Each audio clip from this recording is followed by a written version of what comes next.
Hello everyone, welcome to true IAS and PCS. तो दोस्तों, study आई की बुक से हम लोग गुड गवर्नेंस के बारे में कुछ और चीज़ें जानते हैं और हम डिस्कस करते हैं some of the important pillars of good governance. आप लोगों को याद होगा जो ये 8 कैरेक्टरिस्टिक्स हैं कि गुड गवर्नेंस की होती हैं, जो कि यूनेस्कैप ने दी थी, United Nations economic and social commission for Asian Pacific. Basically Shreya, ये वाली जो कमीशन है ये किसके लिए काम करती है? डेवलप्ड वर्ल्ड या फिर developing world? Mayur? Developing country. और ईशा, डेवलपिंग कंट्रीज के कंटेक्स में इस कमीशन का, वर्ल्ड बैंक का, यूनाइटेड नेशंस का क्या कहना है कि वहाँ पर गवर्नेंस का दायरा तो है, मतलब गवर्नेंस तो स्टैब्लिश है वहाँ पर, लेकिन उस गवर्नेंस के चलते जब कोई भी सरकार इन देशों की, जो कि डेवलपिंग कंट्रीज है, एशिया पैसिफिक की या अफ्रीका की, जहाँ पर गवर्नेंस को ये लोग प्रैक्टिस करती हैं, इनकी सरकारें इन सारे देशों में, तो वहाँ पर कोई ना कोई उन सब चीज़ों से वंचित रह जाता है, राइट? उनको सारे बेनिफिट्स या सारे लाभ जो है वो नहीं मिल पाते। तो उसके लिए उनका क्या कहना है कि क्या होना चाहिए? गुड गवर्नेंस होनी चाहिए, ठीक है। और गुड गवर्नेंस के दायरे के अंदर श्रेया हमें फोकस किस पे करना है? क्वालिटेटिव एस्पेक्ट पे या फिर क्वांटिटेटिव एस्पेक्ट पे? क्या बोलते हैं उस क्वालिटेटिव एस्पेक्ट को? मिनिमम? अच्छा। मिनिमम गवर्नमेंट, मैक्सिमम गवर्नेंस, ठीक है। आप तो हार्लन क्लीवलैंड ने उसने बोला था पब्लिक एडमिनिस्ट्रेशन को हमें अलग करना है गवर्नेंस से, ठीक है। तो पिलर्स ऑफ गुड गवर्नेंस, अब जरूरी नहीं है ये 4 ही पिलर्स हो, पिलर्स बहुत सारे हो सकते हैं, लेकिन ये 4 बेसिकली ऐसे हैं कि एक ये, एक ये, एक ये और एक ये, अगर इनको जोड़ दिया जाए तो इसी से बनेगी एक प्रकार से कुर्सी गवर्नेंस की। ये दिखाता है ये वाली चीज़, समझ गए? ये 4 जो इंपॉर्टेंट जो पिलर्स हैं, ये बेसिकली ये दिखाता है कि इन्हीं को मिलाकर जो बेसिकली है, जो गवर्नेंस की जो कुर्सी है वो बनेगी, ठीक है। तो हम बात करते हैं सबसे पहले एथोस। एथोस मतलब क्या होते हैं? कोई भी प्रिंसिपल्स, है ना? कोई भी प्रिंसिपल्स। अब ये प्रिंसिपल किसके लिए है? कोई kind of principles in the sense of शपथ भी हो सकती है, ठीक है। Of service to the citizen. Governance का दायरा सबसे पहले बेसिकली क्या कहता है कि गवर्नेंस है किसके लिए? सिटीजन्स के लिए। और जब सिटीजन्स को हम लोग इंक्लूड करते हैं इस गवर्नेंस के दायरे में, that is known as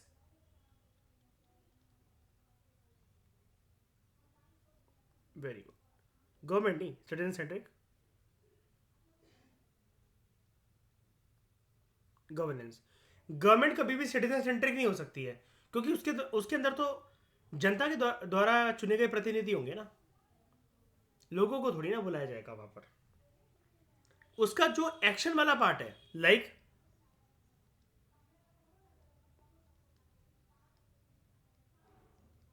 draft bills etcetera, वहां पर ओपिनियन अपना दर्ज करवाया जा सकता है, ठीक है।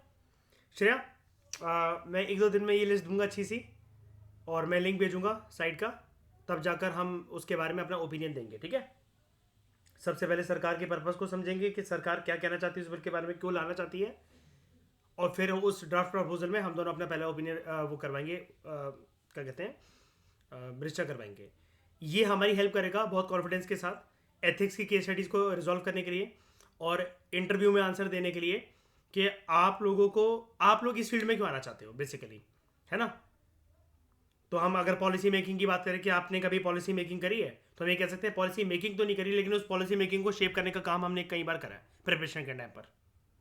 जब हमें प्रिपरेशन के टाइम पर पॉलिटिक्स जैसा सब्जेक्ट पढ़ने को मिला और हमें ये पता लगा गवर्नेंस के सब्जेक्ट को पढ़ते हो कि ड्राफ्ट बिल के अंदर हम अपना वॉइस, अपना कंसर्न रेज कर सकते हैं, हमने वो रिस्पॉन्सिबिलिटी निभाई। और सीना चौड़ा करके बोलेंगे, सीना चौड़ा करके लिखेंगे कि ऐसे 4-5 बिल्स जो हैं, और जनरली मतलब जो बिल्स को हम वो कर लिखेंगे तो हमें पता रहेगा। देखो, जो इन हैंड एक्सपीरियंस हमने लिया होता है मयूर, श्रेया, ईशा, तो वो चीज़ हमारे काम आती है कि नहीं आती है बताओ? उसमें हम मतलब चाहकर भी झूठ नहीं बोल सकते हैं। और फिर हमारे एक्सप्रेशन उसको लेकर बड़े बोल्ड रहते हैं। कोई हमारे ऊपर ब्लेम लगा रहा होता है तो हम उसको डिफेंड करने के लिए बहुत एटीट्यूड के साथ और बहुत कॉन्फिडेंस के साथ बोलते हैं, और वो चीज़ हमारे चेहरे पे भी दिखती है, राइट? तो ethics, honesty, integrity, accountability and transparency. लेकिन इसके अंदर ये सारे एथिक्स हम लेकर आ सकते हैं श्रेया, बोलो जरा इसको। Transparency, efficiency and effectiveness, accountability, responsiveness. इसके अलावा ये क्या मेंशन कर रहा है श्रेया? ऑनेस्टली बोल रहा है, ठीक है, ऑनेस्टी एंड इंटेग्रिटी, ठीक है। तो हम इसको ऐसा करके लिख सकते हैं, अगर हमें लिखना हो, वैसे तो इधर है हाई टियर, ठीक है, ये एथिक्स के दायरे के अंदर आ जाएगा। इक्विटी, फटाफट से मुझे फर्क समझा दो इक्विटी और इक्वालिटी के बीच में। मैं पिछले लेक्चर में आपको एक वो बच्चा भी दिखा रहा था, है ना, और उसका एक इमेज समझा रहा था। जल्दी मुझे बताओ कैसे डिफाइन करोगे और कैसे डिफरेंशिएट करोगे इक्वालिटी और इक्विटी में, जल्दी बताओ।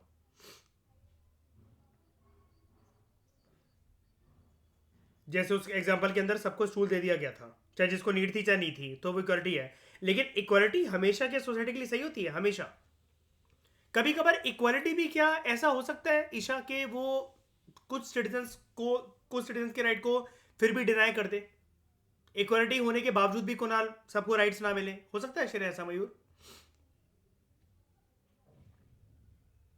कभी कभार, मतलब मेरा मेरा क्वेश्चन इतना बोल्ड है, मैं ये पूछना चाह रहा हूं, क्या इक्वालिटी भी कभी कभार इनइक्वालिटी प्रमोट कर सकता है? बिल्कुल कर सकता है, क्योंकि जिन लोगों को जरूरत नहीं है श्रेया, उनको और ज्यादा रिसोर्सेज दी जा रहे, तो वो तो गैप कभी कम होगा ही नहीं ना, हैव्स एंड हैव नॉट्स का, है ना। आपके पास 100 करोड़ थे, मेरे पास 1000 करोड़ है। अब सरकार ने बोला हम हर रोज 1-1 करोड़ रुपए सबको बांटेंगे, तो आपको 1 करोड़ मिल रहे हैं, मेरे को 1 करोड़ रुपए मिल रहे हैं, लेकिन आप कभी मेरे लेवल पर आ पाओगे? वो गैप कभी कम हो पाएगा? नहीं हो पाएगा। तो ज्यादा फेयर तरीका क्या है? मुझे उन रिसोर्सेज की जिसकी जरूरत नहीं है वो मेरे लिए स्टॉप कर दिए जाए, और वो रिसोर्सेज तो लिमिटेड होते हैं ना कंट्री के पास, और वो रिसोर्सेज जिनको जरूरत है उनकी तरफ एलोकेट कर दिए जाए। ये किस प्रकार की डिस्क्रिमिनेशन कहलाती है?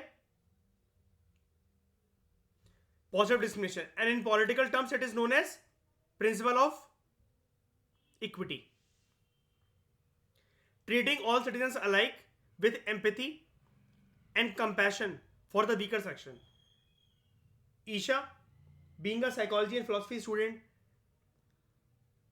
सबको बताओ कि एम्पैथी क्या होता है और कंपैशन क्या होता है, और वो सिंपैथी से कैसे अलग होता है।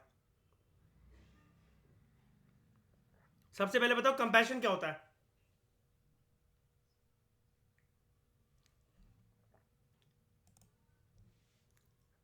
हाँ,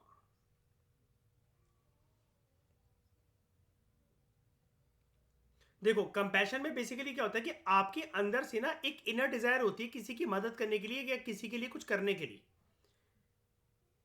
you are compassionate for something या समवन। अब कंपैशन जो है वो पर्सन किसी भी चीज के अंदर दिखा सकता है। आपका एक हेल्पफुल नेचर, आप किसी से प्यार करते हो तो आपका हेल्पफुल नेचर, आप वैसे ही किसी की रिस्पेक्ट करना चाहते हो तो आपका हेल्पफुल नेचर, अगर आपके पास में कोई इंसिडेंट हुआ हो तो आपका हेल्पफुल नेचर। पास में कोई इंसिडेंट यानी कि कोई चीज आपसे लाइफ में एक मिस हो गई हो और उस चीज का हमेशा से आपको गिल्ट है, अब आपने अपनी जिम्मेदारी को ये समझ लिया मैं दोबारा ऐसा कभी किसी के साथ नहीं होने दूंगा, तो आपका कंपैशन जागेगा अंदर से, राइट। सिंपैथी के अंदर क्या होता है? You have pity feeling for another person. कौन सी फीलिंग? दया भावना, पिटी फीलिंग।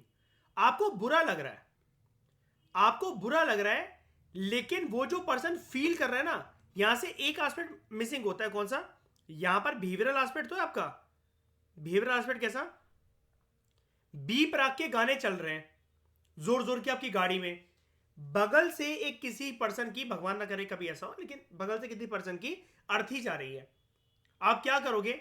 उन गाने को और तेज कर लोगे क्या, या श्रेया खिड़की से खोल के नीचे करोगे अरे गाइस चिल आउट, छोड़ो उसको, आओ नाचते हैं? आप डेफिनेटली अपनी गाड़ी का वॉल्यूम कम करोगे कि नहीं करोगे? और कहा ऐसा जाता है मयूर, हमारे एटिकेट्स ये कहते हैं, एक मतलब रिचुअल ट्रेडिशन के तौर पर ये होता है, कभी भी अर्थी जाते हुए देखो ना, उस जगह पर रुककर एक बार के लिए हाथ जोड़कर उसको नमन करना चाहिए। लाइफ में ये चीज हमेशा याद रखना, this is a good teaching, good aspect, good parenting aspect. खुद भी सीखना, अपने बच्चों को भी सिखाना, अपने माँ बाप को भी सिखाने वाली बात। कभी भी किसी अर्थी को जाते हुए देखो, उस जगह पर रुक जाओ, उस अर्थी की तरफ देखते हुए हाथ जोड़कर नमन करा करो उसको, and then you can carry on जहां पर भी आप जा रहे हो अपने काम के लिए। कुणाल, ऐसा होता है कि नहीं होता है, बताओ। मतलब सुना है ऐसा, श्रेया जानते हो ये इस बारे में? ये भी कैटिकेट्स होते हैं, पता है? दुनिया से विदाई लेते हुए इंसान को आप आखिरी सलाम कर रहे हो।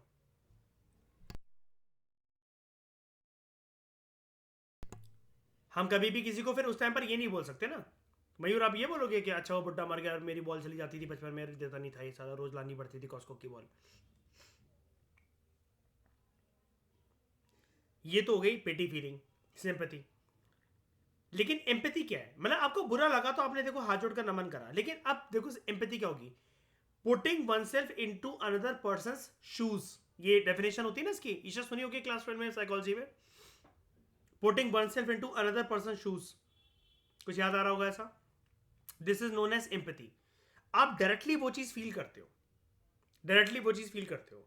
अब आप एम्पैथेटिक हर किसी के लिए हो सकते हो, हर कोई आपके लिए हो सकता है।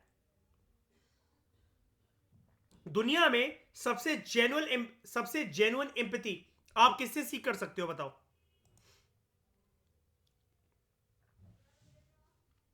बताओ। पेरेंट्स से। Only your DNA. बाकी सब सेकेंडरी होते हैं, बाकी सब सेकेंडरी होते हैं। आप उसमें जोड़ लो ब्ला ब्ला ब्ला करके कि हस्बैंड भी है, बॉयफ्रेंड भी है, भाई भी है, ये भी है। पेरेंट्स के अलावा ये चीज साइकोलॉजी, मैं नहीं बोल रहा हूं, मैं बिल्कुल नहीं बोल रहा हूं, इस चीज को क्लेम नहीं कर रहा हूं। पेरेंट्स के हो सकता है वो करे, लेकिन एम्पैथी की रियल चीज मैं प्रूव कर देता हूं इस बात को। अभी मैं भाई, हस्बैंड, बॉयफ्रेंड, अभी सबको साइड करके दिखाता हूं मैं इस चीज में, डिस्कशन में। सिंपैथेटिक हो सकते हैं वो आपके लिए, प्रॉपर तरीके से एम्पैथेटिक हो ऐसे बहुत कम लोग हो सकते हैं आपकी लाइफ में, जो कि आपके माँ बाप के कोई और, माँ बाप के अलावा कोई और लोग हो। आपके रोने को अपना रोना समझे, आपके दुख को अपना दुख समझे, आपकी फीलिंग को अपनी फीलिंग समझे। आप उस चीज को कन्वे नहीं भी करना चाह रहे हो, तब भी वो आपको उस पॉइंट पर लाकर खड़ा करे कि नहीं तू बोल मुझसे, तू इरिटेट हो जा, कोई बात नहीं तू, लेकिन बोल, तेरे को बोलना तो पड़ेगा ये वाली बात मुझसे, क्या हुआ, कैसे हुआ। पर्सन को कुछ एम्पैथी है। हाँ, ये हो सकता है कि वो, अब माँ बाप ने तो पैदा ही कर रखा होता है। अब यहां पर क्या होता है, माँ बाप ने जो पैदा कर रखा है, तो वो आपके रोने को अपना रोना समझेंगे। आपका एक आंसू उनके कम से कम 12 आंसू बनेगा, ठीक है? आपका एक बार रोना, 15 मिनट का रोना, तो उनके लिए हो सकता है कि वो पूरे दिन की टेंशन बन जाए। आपका कोई एग्जाम प्रेशर है या आपको किसी भी चीज़ का प्रेशर है, तो वो भी प्रेशर ले, आपकी चीज़ को समझें।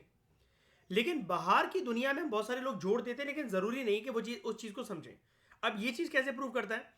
माँ बाप से आप कितनी भी बदतमीजी कर लो, कुछ भी कर लो, उनको घर से बाहर निकाल दो, फिर भी वो, लेकिन अगर आपको प्यार करेंगे तो उसी पॉइंट पे करेंगे। इसको कहते हैं अनकंडीशनल लव। एम्पैथी भी ऐसी अनकंडीशनल होती है। लेकिन ये वाली बदतमीजी आप अपने सिबलिंग्स के साथ, अपने बॉयफ्रेंड्स के साथ, अपने हस्बैंड वाइफ्स के साथ, स्पाउसेस के साथ करके दिखाओ। उसका एक ही परिणाम आपकी जिंदगी में, एक नतीजा निकलेगा कि एक दिन की करेज बढ़ते बढ़ते बढ़ते बढ़ते बढ़ते वो रिश्ता खत्म हो जाएगा, या फिर अगर शादीशुदा जिंदगी है तो उसका अंजाम होगा डाइवोर्स। माँ बाप के दायरे के अंदर कभी भी वो आपस में एक दूसरे को डाइवोर्स दे ले, लेकिन बच्चों के टर्म्स में उनकी जान छलकती है। अब ये सारी चीजें एक साइकोलॉजिकल, एक साइकोलॉजी के दायरे के अंदर, फिलोसफी के दायरे के अंदर एक डिस्कशन का पार्ट होता है। लेकिन आप समझ गए होंगे मैं क्या कहना चाह रहा हूं आपसे। सामने वाले के दर्द को अपना दर्द समझना, सामने वाले की खुशी को अपनी खुशी समझना। बहुत बार ऐसा हो सकता है कि आप जिसको बहुत अच्छा मान रहे हो, तो वो आपकी खुशी को एक नफरत की फॉर्म में ले रहा हो, उसको नफरत हो रही हो आपसे। जैसे कि एक रियल स्टोरी कवर हुई थी ओल्ड राजेंद्र नगर की, 2014-15 की बात है, प्रिसाइज ईयर मुझे नहीं पता। एक कपल जो कि लगभग 8.5-9 साल के रिलेशनशिप में थे, और बहुत मेजर न्यूज़पेपर्स ने ये स्टोरी कवर करी थी, और दोनों लिव इन रिलेशनशिप में रहते थे करोलबाग ओल्ड राजेंद्र नगर में। दोनों यूपीएससी की तैयारी कर रहे थे, और किस्मत से बंदे का सिलेक्शन हो जाता है आईआरएस के अंदर, और बंदी का सिलेक्शन नहीं होता है, और वो दोनों की लास्ट अटेम्प्ट थी। बंदी ने उसके ऊपर रेप का इल्जाम लगाया, और उसका दिल्ली हाई कोर्ट में केस भी चला, और उसके बाद उसको सर्विस एलोकेशन नहीं हुई काफ़ी सालों तक, लगभग 4.5-5 साल तक सर्विस एलोकेशन नहीं हुई। तो ये चीज़ ये प्रूव करती है कि देखो 9.5 साल का relationship is more than enough कि मतलब वो आप एक सामने वाले को अपना दर्जा अपने माँ बाप के बियॉन्ड भी देने को मतलब काइंड ऑफ आप मान रहे हो। वो बहुत बड़ा रिलेशनशिप होता है 9.5 साल का, एक almost a decade you are giving to someone, ठीक है। लेकिन फिर भी माँ बाप कभी आपकी खुशी में कभी ऐसा होगा कि आपके खिलाफ कंप्लेंट करने जाएं, या फिर आपकी स्ट्रैटेजी दूसरों को रिवील कर रहे हैं, या आपकी क्या कमजोरी है वो दूसरों को जा जाकर ऑनलाइन बता रहे हैं, या फिर आपके खिलाफ कोर्ट चले जाएं कि हमारा बेटा तो देखो बहुत सक्सेसफुल है, बेटी बहुत सक्सेसफुल बनने वाली है, हम इसके सक्सेस को रोकते हैं। इसलिए मैं आपको बता रहा हूँ ये चीज़ याद रखना, एथिक्स के लिए आपको रेडी करवाएगा कि चल करिए एम्पैथेटिक एटीट्यूड ना जेन्युइन वे में पृथ्वी में जोड़ हम जिस मर्जी को दें, एग्जाम के तौर पर एग्जाम को क्लियर करने के लिए थ्योरेटिकली हम लिख किसी को भी दें, याद रखना प्राइमरी एम्पैथेटिक एटीट्यूड। ये इतने एग्जांपल्स मैंने आपको दे दिया, हमेशा के लिए क्लियर करवा रहा हूँ ये वाला टॉपिक, सिर्फ वो आपके माँ बाप से आता है सबसे पहले, और वहीं पर मेरे ख्याल से फुल स्टॉप भी वहीं होती है, फुल स्टॉप भी वहीं होती है, क्योंकि आप उनके अलावा किसी चीज़ के संसार में गारंटी किसी इंसान की ले ही नहीं सकते। बाकी सब आप इमेजिन करके देख लो, आप किसी को भी इमेजिन करके देख लो शिद्दत से, एक बारी ठंडे दिमाग से सोचकर, जिस भी पर्सन के ऊपर आपने इन्वेस्टमेंट कर रखी है ना अपनी लाइफ में, वो सारा जुआ है, पता है, वो सारा आपने जुआ मतलब कर रखा है। सामने वाले की तरफ से एक रिस्पॉन्स आ जाए ना बैकआउट करने का, आप कुछ भी नहीं कर पाओगे, आप कुछ भी नहीं कर सकते, आपसे रोज हो सकते हो। माँ बाप में आपको एक कंफर्टेबल एक फीलिंग है, उनकी गोद ना होते हुए भी ना वो रिलैक्स फीलिंग आपके मन के अंदर कभी भी रहती है। कोई आपसे बोलेगा तुम्हारे माँ बाप तुम्हें मारने के लिए पहले बना रहे हैं, तुम हंसोगे, पागल है क्या, कल मारो तो आज मार दे, अच्छी बात है, माँ बाप क्या तो मरूंगा यार मैं तो। लेकिन वो तुम जो ट्रस्ट है ना बाकी लोगों पे, जो जैसे हमने किसी पे भी रचा रखा है, किसी पे भी, कितने साल का रिलेशन है, दोस्त है, भाई है, बहन है, मुंह बोली बहन है, गर्लफ्रेंड है, वाइफ है, कुछ भी है, वो सिर्फ आपकी जिंदगी का जुआ है, जुआ। वो रिलेशनशिप चल रहा है तो चाइना की माल की तरह होता है, चलेगा तो चांद तक, ना चलेगा तो शाम तक।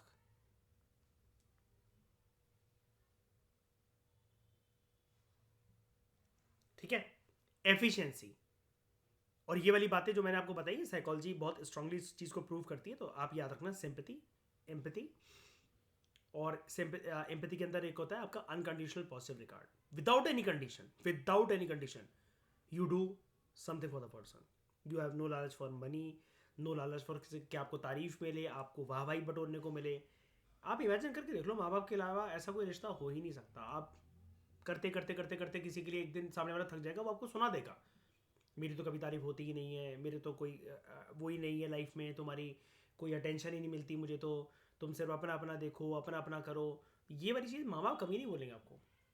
आप कभी पढ़ने बैठो, कुछ भी करने बैठो, तो वो या तारीफ मत करो कि कुछ भी मत करो, तो उनको एक्सपेक्टेशन नहीं होती कभी इस चीज़ से। ठीक है, efficiency, speedy and effective delivery of service without harassment, effective and speedy delivery of service without harassment. अब यहां पर ऐसा क्यों लिखा गया विदाउट हैरेसमेंट?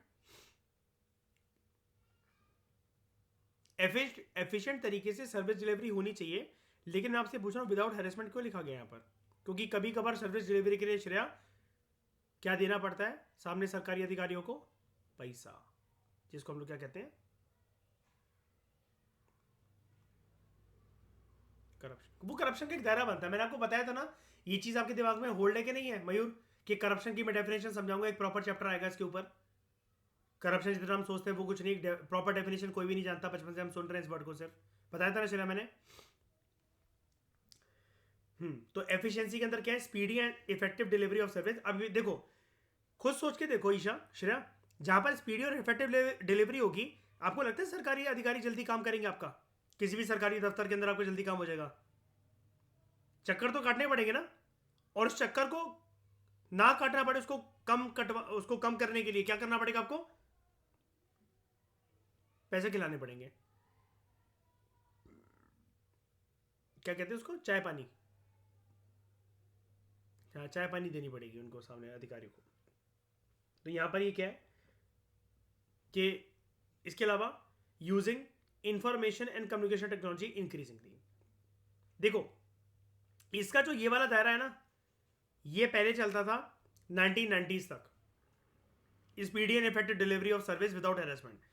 लेकिन अब ये वाला जो दायरा है ना, ये चलने लगा post 1990s, using information and communication technology. क्यों? आईसीटी तो बहुत बहुत बाद में है ना, हम अपने देश की बात कर लें। आईसीटी हमारे देश में कब जन्म लेता है बताओ, कब हम खींच के लाते हैं उसको ग्लोबलाइज वर्ल्ड से इंडिया के अंदर, जल्दी बताओ। अरे मैं इंफॉर्मेशन कम्युनिकेशन टेक्नोलॉजी यानी कि मयूर, मैं विज्ञान के क्षेत्र को एक्सपेंड करने की बात, कंप्यूटर की बात, मोबाइल फोन्स की बात कर रहा हूँ। कब आया है हमारे देश में? 1991 के एलपीजी रिफॉर्म्स के बाद। कौन थे उस टाइम पे प्रधानमंत्री? पीवी नरसिम्हा राव। और ये सब चीज़ किसकी खोज थी, किसकी उपज थी?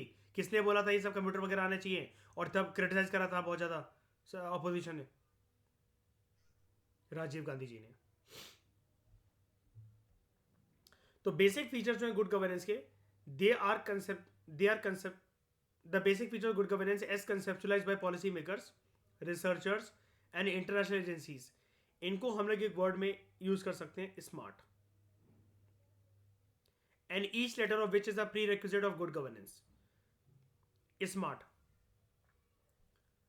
एस से सिंपल, एम से मॉरल, ए से अकाउंटेबल, आर से रिस्पॉन्सिव एंड टी से ट्रांसपेरेंट। श्रेया इससे ज़्यादा तो हमारे पास है। High tier. इससे बोल इंटरनेशनल एक्सपर्ट्स को छोड़, दो लोगों को पकड़ ले। अच्छा सुनो, एक बात सुन लो ध्यान से सब लोग, ये स्मार्ट वे स्मार्ट के चक्कर में फंस मत जाना श्रेया। ये कोई ऐसा वर्ड नहीं है कि इसके ऊपर क्वेश्चन निकल आएगा। ये इन्होंने बस एक एब्रीविएशन बना रखा है हमारी चीज़ को सिंप्लीफाई करने के लिए। ये बहुत पर्सनलाइज चीज़ है, आप इसको लात मार दो कोई फर्क नहीं पड़ता। ये क्या सुन नहीं रखा आपने? ये simple, moral, accountable, responsible and transparent. हम तो और भी जानते हैं। क्या जानते हैं इसके बारे में? इफेक्टिव एंड एफिशिएंट कहाँ गया, है ना? और ऑनेस्टी, और ये जो आई था, आई क्या था, इंटेग्रिटी, ये कहाँ गया? बहुत सारी चीज़ें होती है ऐसी। सिटीजन सेंट्रिक अप्रोच कहाँ गई? मल्टी स्टेक होल्डर अप्रोच कहाँ है? कुछ भी बना लो ऐसे। वो बेसिकली बोल रहे हैं कि जो बेसिक फीचर्स है गुड गवर्नेंस के, जैसे कि policy makers, researchers, international agencies जो ये सोचते हैं, उनको हम एक वर्ड में कंपाइल कर सकते हैं, स्मार्ट, जो कि गुड गवर्नेंस के दायरे को दर्शाता है। सिंपल हो, गवर्नेंस कैसी हो? सिंपल हो, वहाँ पर अधिकारियों का मॉरल एटीट्यूड की रिफ्लेक्शन हो, उनकी जवाबदेही तय हो, they should be accountable, responsive हो, वो किसी भी ग्रीवांस रिड्रेसल मैकेनिज्म को, ग्रीवांस रिड्रेसल के लिए रिस्पॉन्सिव हो, उसका मैकेनिज्म उनके पास, और सारा काम ट्रांसपेरेंट तरीके से हो। जब कोई भी चीज़ ट्रांसपेरेंट होगी, उल्टा चलो, कोई भी चीज़ ट्रांसपेरेंट होगी तो जवाबदेही ऑटोमेटिकली तय होगी कि नहीं होगी? आप फिर अधिकारियों को पकड़ भी सकते हो कि नहीं पकड़ सकते हो? फिर वो मोरालिटी के साथ काम करेंगे कि नहीं करेंगे? और यही गवर्नेंस बनेगी कि नहीं बनेगी? सिंपल, बिल्कुल।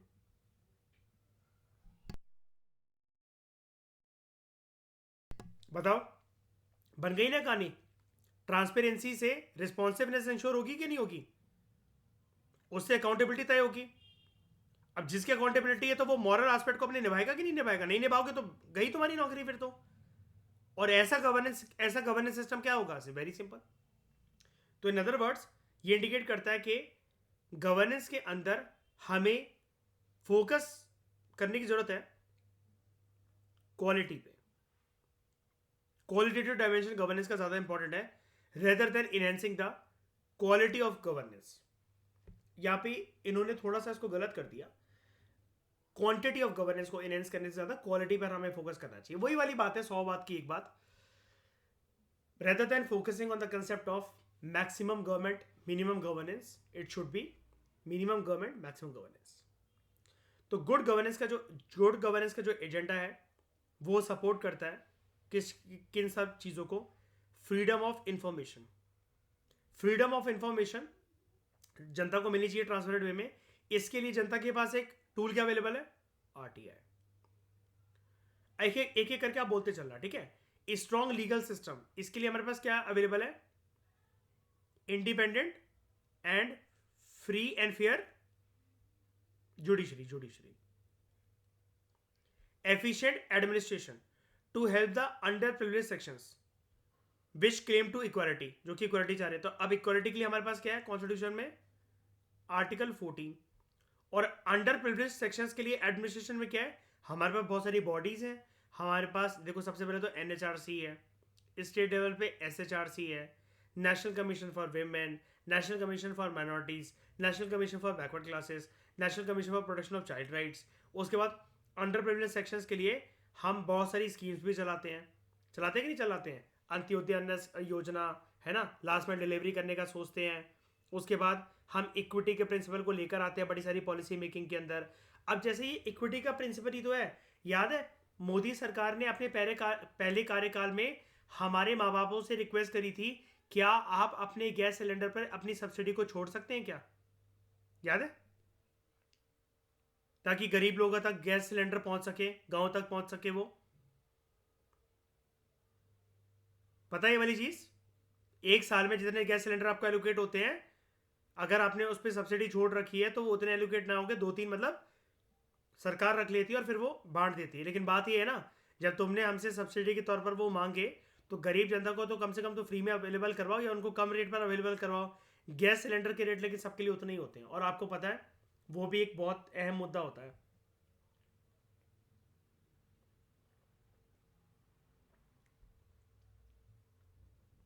अब अंडर सेक्शन के लिए आप ये चीज देखकर देखो, मध्य प्रदेश में अभी इस बारी क्या चला इलेक्शन से पहले, श्रेया, जितनी लेडीज थी ना, जितनी लेडीज थी उन्होंने अपने आप को एनरोल करवाया था। कुरान स्कीम का नाम क्या है? लाडली स्कीम है क्या है? महिला लाडली, अच्छा लाडली बहना योजना। तो श्रेया क्या चला ईशा वहां पर मध्य प्रदेश के अंदर अभी इलेक्शन से पहले 3-4 महीने पहले लाडली बहना योजना नाम से एक स्कीम चली, यानी कि जिसमें आपकी मम्मी, मेरी मम्मी, जो भी मध्य प्रदेश में रहता है मतलब वो एनरोल करवा सकते हैं अपने आप को, ठीक है। महीने के उनको हर महीने 1,000 से 1,200 रुपए आ रहे हैं खाते में, सबके खाते में आ रहे हैं। औरतें खुश। रिजल्ट क्या हुआ? दोबारा वापसी किसकी? बीजेपी की।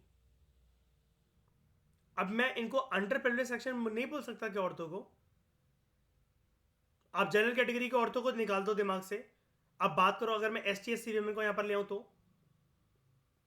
1,200 रुपए उनके लिए कोई चीज है कि नहीं है? एक मध्य प्रदेश में रहने वाली गांव गांव की औरत के लिए, जिसका पति नहीं है, फिर जिसका पति दारू पी के पड़ा रहता है पूरे दिन, और जो उसको अनकंडीशनल सपोर्ट मिल रहा है, जिसके लिए उसे कुछ बदले में नहीं देना है ये चीज सही? बिल्कुल। But these have been most successful when backed up by strong political mobilization through social movements or political parties with a clear cut mission. Social movements जैसे कैसे? नर्मदा बचाओ आंदोलन, चिपको मूवमेंट, एंटी रैग मूवमेंट, और political party with clear cut mission. BS4 नाम याद है? बहुजन शोषित समाज संघर्ष समिति। पार्टी के नाम से ही झलक रहा है कि वो किस लिए बनी है, for the welfare of schedule caste. और पॉलिटिकल मोबिलाइजेशन के लिए क्या हमारे देश में ये राइट है, right to form movements and associations, groups and associations? बिल्कुल।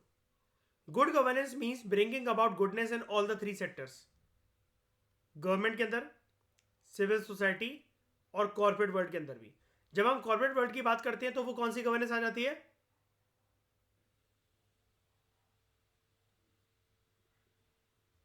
Corporate governance. Corporate governance.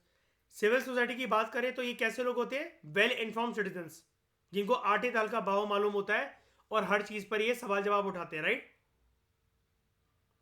अब यहां पर हम लोग अगर बात करें तो this corporate world will include transnational corporations also which are operating in our country. Shreya, अगर कोई MNC हमारे देश में ऑपरेट कर रहा है, ध्यान से सुनना मेरी बात, अगर कोई MNC हमारे देश में ऑपरेट कर रहा है तो क्या वो इंडिया की इकोनॉमिक टेरिटरी का पार्ट है? और हाँ तो क्यों, नहीं तो क्यों नहीं?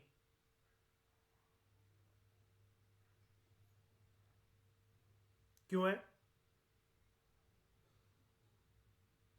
उसका जो स्टाफ है,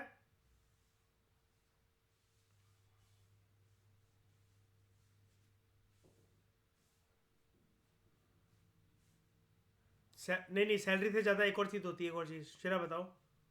स्टे, स्टे पीरियड याद है 1 साल का? हाँ ठीक है, वो चीज इंपॉर्टेंट हो जाती है। Good governance is a ट्राइस with trust. ये लाइनें देखना हैवी हैवी। ये ट्राइस विद डेस्टिनी वाली बात याद है, जैसे जवाहरलाल नेहरू की फर्स्ट आजाद भारत की पहली स्वतंत्र भारत की इंडिपेंडेंट स्पीच, है ना। तो good governance is a ट्राइस with trust. Trust किस पर? जनता को किस पे भरोसा रखना है? सरकार पर और अपने प्रतिनिधियों पर। It is a commitment of the people, commitment for the people. It is a social contract for the greatest good. लेकिन ग्रेटेस्ट गुड वाली बात को तो मैं और अच्छे से बताता हूं ना आपको। Maximum welfare of maximum masses and the collective conscience of the community. Collective conscience का मतलब समझ रहे हो? डिसीजंस। अब मुझे बता दो, आपने तो ये बहुत कुछ पढ़ लिया, क्या मेजोरिटी बेसिस पर इंप्लीमेंट होनी चाहिए श्रेया? नहीं। अरे यार नहीं, वो तो गवर्नेंस होगी। गुड गवर्नेंस कैसे बनेगा? कंसेंसस।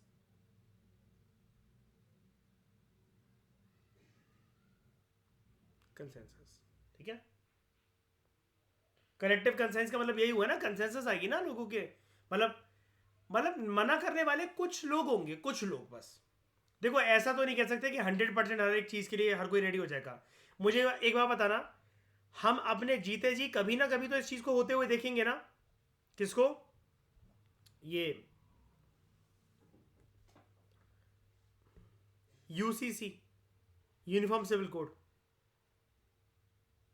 क्या उस टाइम पर यह मान लिया जाएगा कि इस कंसेंसस में Kashmir to Kanyakumari, Gujarat to Arunachal, Andaman and Nicobar, Lakshadweep island के अंदर एक भी पर्सन ऐसा नहीं था 200-250 करोड़ की आबादी में जिसको मतलब ये चीज मंजूर ना हो? सबको मंजूर थी ये। सारे हिंदू, मुसलमान, सिख, पारसी, ईसाई, क्रिश्चियन, बुद्धिस्ट, सबको, मतलब जैन, हर कोई रेट मतलब एग्री करेगा इससे। नहीं, ऐसा नहीं है। लेकिन फिर भी इंप्लीमेंट करा जाएगा कि नहीं करा जाएगा?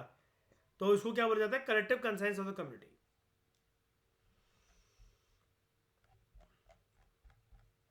ओके। तो इस डिस्कशन में दोस्तों फिलहाल इतना ही। Thank you very much for discussion.